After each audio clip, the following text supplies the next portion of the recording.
gelap sedikit itu pun takut gitu loh. Jadi pertanyaan saya, apakah ketakutan kita kepada sesuatu yang tidak kelihatan itu sudah masuk ke dalam kategori syirik gitu loh. Maksudnya kita mau beribadah kepada Allah tapi kok kamar kono ki kok sibuk ya, misalnya gitu.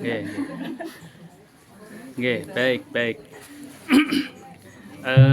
Berkenaan dengan khauf takut ya.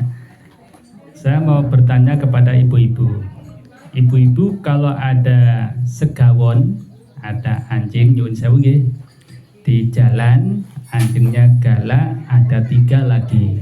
Sedangkan ibu mau lewat situ. Ibu-ibu takut mboten?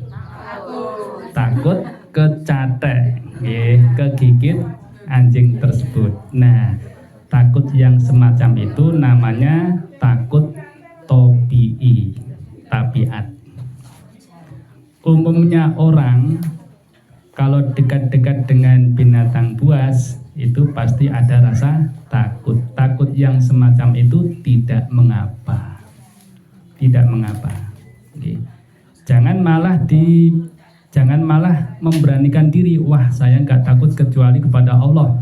Deket-deket tenan sama segawon ya dicatek betul gitu.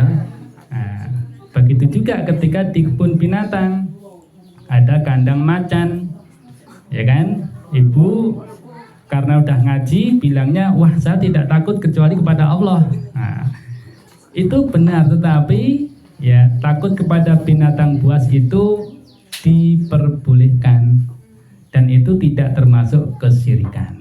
Ya, itu tabiat. Ya, jadi ya jangan deket-deket dengan binatang buas. Nah, lain lagi permasalahannya kalau takut kepada tempat tertentu yang di situ sinyup. Kenapa sinyup? Angker. Mau ke masjid lewat kuburan, ya. Jadi bulu kuduk merinding, Bang, ya. Nah, maka itu sebetulnya tidak boleh. Itu termasuk khauf as-sirri. Ya. Takut yang sir itu yang tidak nampak, yang tidak kelihatan, padahal tidak ada yang perlu ditakuti karena kita tidak melihat hantu, kita tidak melihat sesuatu, maka tidak perlu takut yang semacam itu, karena kalau itu takut dikhawatirkan masuk kategori kesyirikan.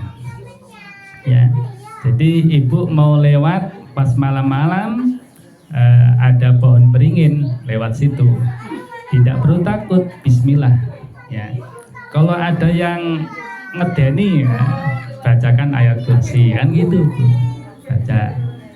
Jadi orang yang sudah ngaji, apalagi ngaji tauhid itu, nyuwun ngapunten, tidak akan takut dengan hal-hal yang semacam itu. Jadi bismillah, bismillah.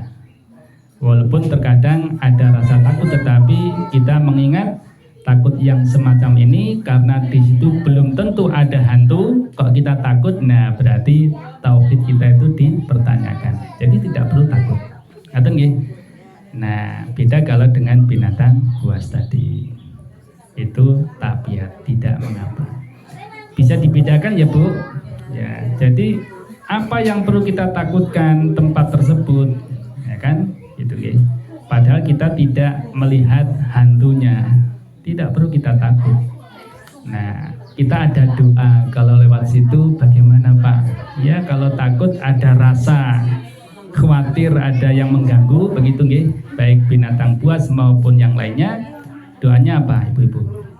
A'udzu bi kalimatillahit tammati min syarri ma khalaq. Itu bisa dibaca, atau kita sering membaca apa? Bismillahilladzi la yadurru ma'asmihi syai'un fil ardi wala fis sama'i wa was-sami'ul alim. Itu sering dibaca. Kalau sering dibaca, insya Allah tidak ada satupun makhluk Allah yang akan mengganggu diri kita. Itulah kekuatan orang-orang yang bertauhid dengan tauhid yang benar. Ngaten nggih? Nggih, wallahu a'lam.